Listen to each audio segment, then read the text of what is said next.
Hi everybody, we have a mini Labradoodle birth announcement video today. We are going to introduce you in today's video to the 5 mini Australian Labradoodle puppies from our Rosebuds litter. Hi, I'm Claire from Isle Labradoodles, and these mini chocolate Labradoodle puppies are just not quite 24 hours old, and they have been doing just wonderfully. So today in our video, we're going to introduce you to each of the 5 little mini chocolate Labradoodle puppies, tell you a little bit about each of them in terms of their color and their pattern. We're going to give you an update on Mama Labradoodle JoJo, and we'll tell you a little bit about the whelping experience. So these puppies are actually, they're a little bit more than 24 hours old. They were just born yesterday and they started arriving right around 5 a.m. So JoJo had during the day been showing us all the signs that she was in early stage 1 labor. And you can see that JoJo is fully recovered already. She's just back to her normal self. She's happy, she's relaxed. She's lost all that puppy fat already, and she's just looking gorgeous. So stage 1 labor signs are fairly easy. If you know your dog, you can tell they're acting a little off. Sometimes the girls don't eat anything at all before they are just about ready to have puppies, and sometimes they really load up. So JoJo ate a huge breakfast before the puppies were born. She ate about maybe twice as much as she had been normally. And so I was pretty sure that was a sign that we were on our way. And then during the day, she was just acting a little differently. So she was a bit restless and she was walking back and forth, and she'd go from one bed to the other. So this is pretty typical. And what you see on a mama is here is where all the puppies are when your girl is pregnant. And you can see the puppies starting inside to make their way to the exit. So you see a lot of movement, and you can see the puppies similar to in a human woman when you say the baby's dropped. So that's really what's happening, is the puppies are dropping down farther as they get closer to the way out. So all during the day, JoJo was off and on doing this, and when we went to bed, she was still fairly comfortable. She was clearly getting ready, but she wasn't panting heavily or digging like crazy. So we all went to bed, and we woke up with her probably 3 or 4 times during the night as she moved around from spot to spot. And then just at 5 in the morning, we could tell that she was pushing. So when you're a Labradoodle breeder, you get used to sleeping with your girls, and you always have one ear open. And when their breathing pattern changes when they're pushing, when they give a little grunt, you wake up right away because you know, oh, things are underway. So we have everything always set up in our bedroom beforehand. So it's a simple matter of taking the rest of the dogs out of the bedroom, turning the extra heater on, and getting JoJo in the spot where we have everything all set up for her. So the first baby was born just shortly after 5 a.m. She had a very easy time of it. She's completely calm and relaxed. This is JoJo's 2nd litter, but in her other litter, she had only 2 puppies. So this time was quite different with 5, but she just took it all in stride as if she's been doing this a million times. And just absolutely perfect throughout the whole thing. And it was quite clear when she was all finished up. And when she got up, came outside with me, ran around a little bit. Dogs are remarkable. They just give birth to five babies, and they get up and they can still run around without any problem. And then she came back in here where we have her set up in the maternity room here and in her little nest, which is her whelping box.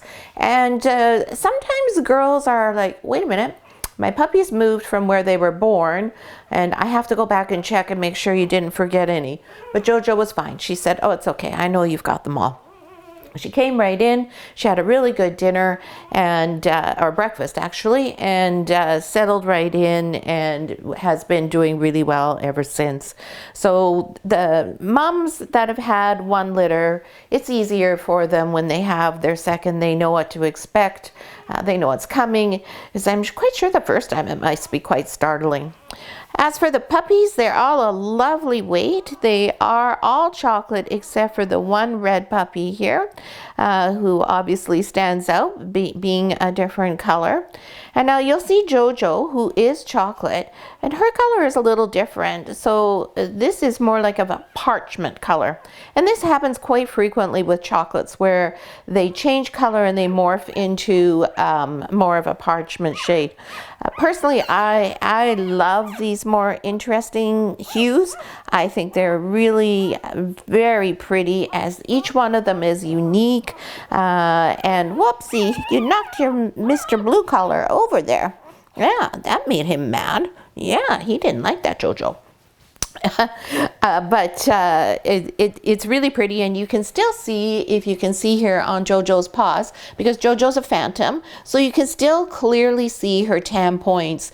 They're a beautiful bright caramel color, same as the color that you see on her, above her eyes and on the side of her face here.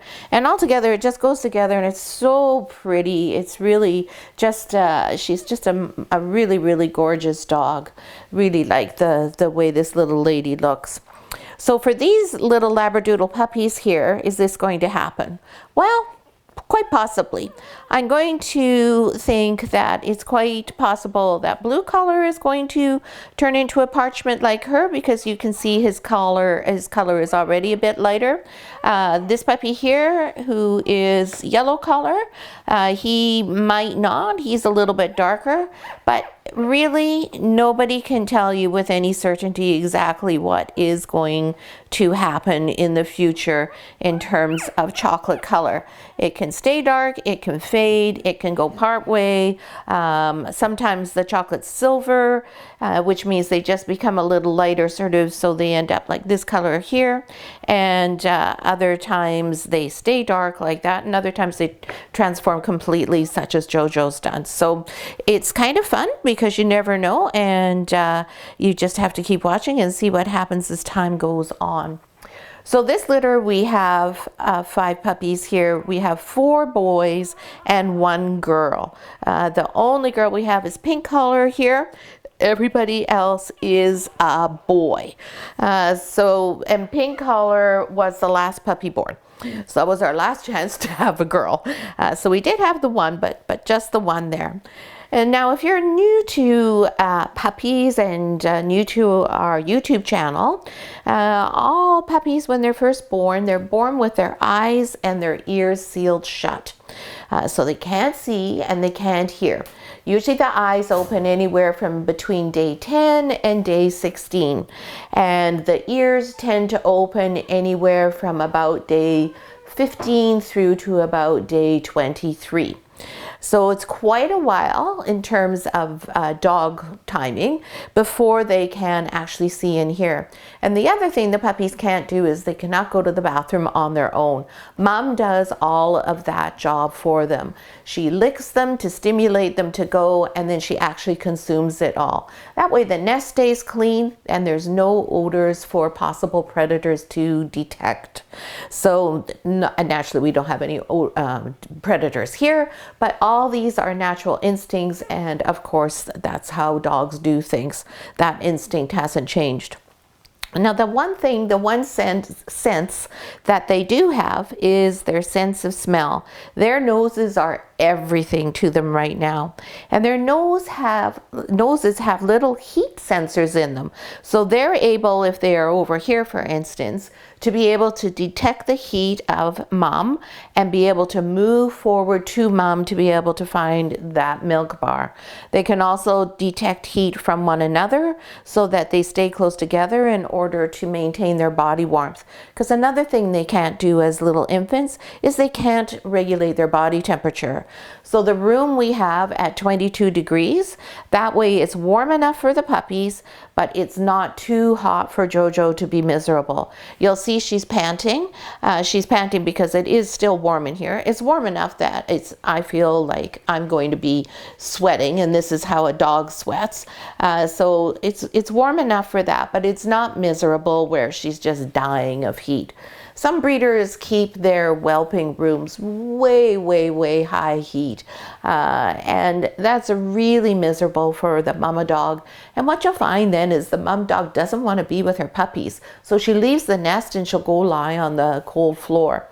Now, JoJo doesn't leave the nest much right now. She eats in here, and she'll come out with us to go to the bathroom, and she loves to go out. She runs around, does a bit of sniffing, and but she won't stay out for more than 5 minutes at the most.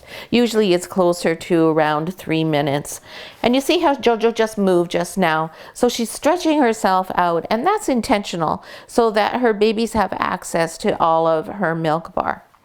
Now, what often happens in girls, and it's happening with JoJo, is you have one nipple that's kind of not very functional. So you can see here, this nipple is not sticking out like these ones are. So the puppies can't get to this. They can't latch on. So what's happened is she's hard here. Her milk ducts have become engorged, which is called mastitis. So this is uncomfortable. It becomes painful, and it can potentially become very problematic. So what we do to help with that is we get cabbage, just plain green cabbage, and we heat it up in the microwave. We put it between towels, and then we hold that compress on her. And then I also have a homeopathic remedy that I use, which is phytolacca. Spray it on the area and also give it to her orally. So generally that gets the problem solved within about 24 to 48 hours. So it's not an uncommon thing. It's definitely something that you have to be aware of and keep very close eye on as a breeder, because this can rapidly lead to a serious infection.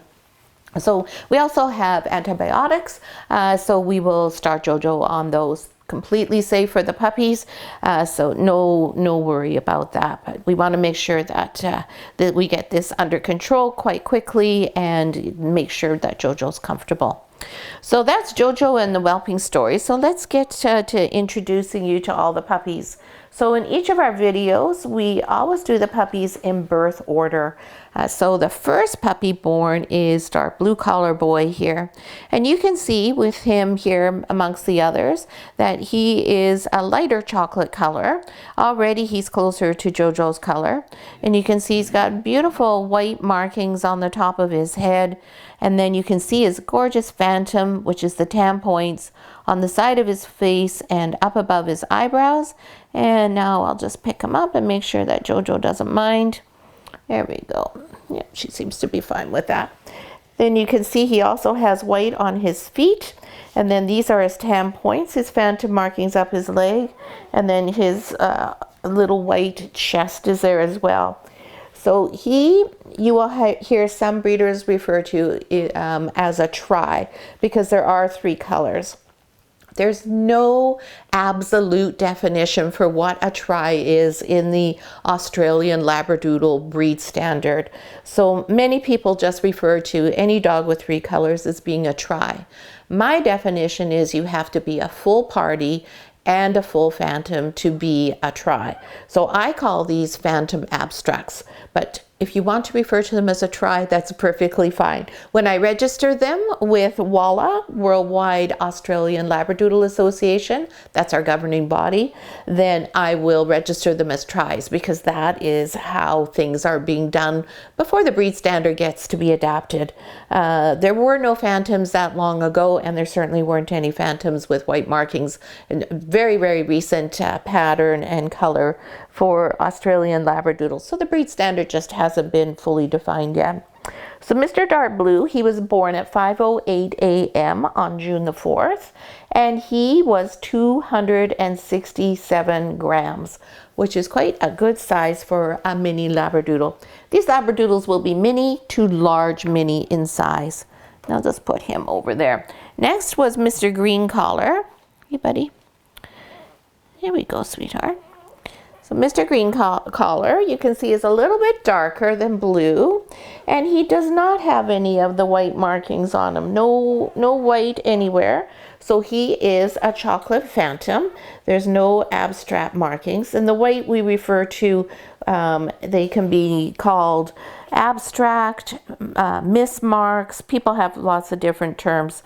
I call them abstract just because the markings tend to be varied and don't have a particular pattern. So you can really see this guy's phantom markings. Lots of strong markings on the paws there, side of the face. His eyebrows are not as predominant as Blue's are. And then you can see them here on the foot. Oh, and here's a little smidge of white on the toes here. And then the other place is on the vent area here. Yeah, I'm talking about you. Now, Mr. Green Collar was born at 5:50 a.m. and he weighed 322 grams. He is the biggest puppy in the litter. I figure it took so long between puppy 1 and puppy 2 just because he was such a big guy to deliver. That was a very big boy, aren't you? Very big. You can see how lovely and calm he is because his tummy's full, he's warm, and he's just got the life of Riley right now. So that's Mr. Green Collar. Next is Mr. Red Collar. And Mr. Red has the red collar because he's the red puppy. Now, technically speaking, he's going to be a red caramel. Now, again, this is one of those breed standard terminology things. In Australian Labradoodle world, you are not a red Labradoodle unless you have a black nose, black pads, and black lips. The parents from this litter both have brown noses, so this is going to be a red caramel. But you can see he's a gorgeous, deep, deep red color, really a very pretty shade altogether. And I don't believe oh yes, he does have a little bit of white right on his chest there. And that's it, nowhere else, just that little tiny dab of white there. Very handsome fellow though with that pretty red color. We don't have a lot of red puppies. We have some in our other litter, the Burnished Arbutus litter. They're all red caramels. And this guy here, he's got a little tiny bit of a white goatee. Mr. Red was born at 6:13 a.m. and he was 301 grams. So the two puppies there in the 300 range. Yeah, you was a good size baby. Okay, we just put you back down here. Yeah, and put you down at this end. That's a good boy. There we go. And then next we had Yellow Collar Boy. Now if you see before I pick him up, he's the one that's the really dark chocolate color. He looks like he's probably going to be quite a dark fellow. Come on, bud. There we go. And again, he is a phantom. Now we have all these phantom patterns in this litter because both mom and dad are phantom. So this little guy, you can see his phantom markings are slightly different hue. They're there on his legs, for sure. You can see them, no problem. On the side of his face. Can't see his eyebrows too much yet, but they're there. Little white goatee going on there, which is pretty cute. Little tiny smidge of white on the chest, on his legs there, and you can see his phantom markings here on his vent as well. And Mr. Yellow Collar, he was born at 6:53 a.m. and he was 261 grams. So he's the little guy in the litter. Yeah, yours is a tiny one, aren't you? Yours is just a little fellow. Just the prettiest little face. Lovely, lovely, nice, rich, dark chocolate color. And then finally we had our one and only girl. And she is right here, nursing. So I'm probably I'll just let her chomp down there for a little bit while we talk about her. So she is also a phantom. As you can see her phantom markings on her back leg there. And she is again what we could refer to as a tri, as she does have a little bit of white on her there. Although I think she doesn't have much more than that. So I'm just going to have to wait and I'll pick her up in a minute. She was born at 7:50 a.m. so it was almost a whole hour between her and Yellow Collar. And she is the biggest puppy in the litter at 313 grams. So we saved the biggest for the last, and our one and only girl is the biggest. So we'll just see if she'll be agreeable to just letting go there. We don't want to yank her off. We want to let her decide to release. There we go. There, now let's show you. Yeah, she has some white on her. She doesn't have any white on her face and her head other than her little goatee there. You can see she has strong chits though. That's the eyebrows. Lots of good phantom markings on the side of her face. And then you can see she's got, whoopsie, white across her chest there, which is really pretty. And then we've got the white on the toes there. And no white tip on the tail. Nope, no white tip on the tail. So she is our big bruiser in the litter. Really pretty little girl, lovely shade, nice rich glossy coat. You can see all these puppies have really nice shiny coats. And here, I'm just gonna put her right back on her spot where she was. There you go, because what we like is to always give them a good experience whenever we're interacting with them, because these first 12 weeks are so critical in a puppy's life. Just the slightest touch in the first 12 weeks can imprint a memory that lasts for your dog's life. So everything that happens in the first 12 weeks is really crucial, that you make it so that it's a good experience for the puppy. So we have them for 8 weeks. We start right from the first day that they're born, making sure that their experiences are positive and that they learn that people are great and new things are great. So that is everybody in our litter. Now each week we will give you an update of all these puppies, so we hope you'll follow along and watch as these puppies grow and develop.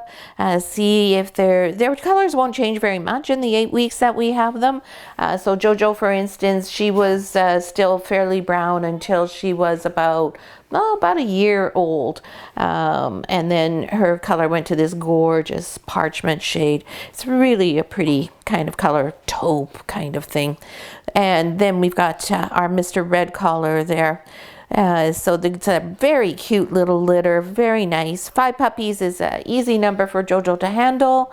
Not too much of a stress for her, but a really nice little family for her. So if you have any questions or comments or anything about anything to do with Labradoodles or even just dogs, please feel free just to post them in the comments below.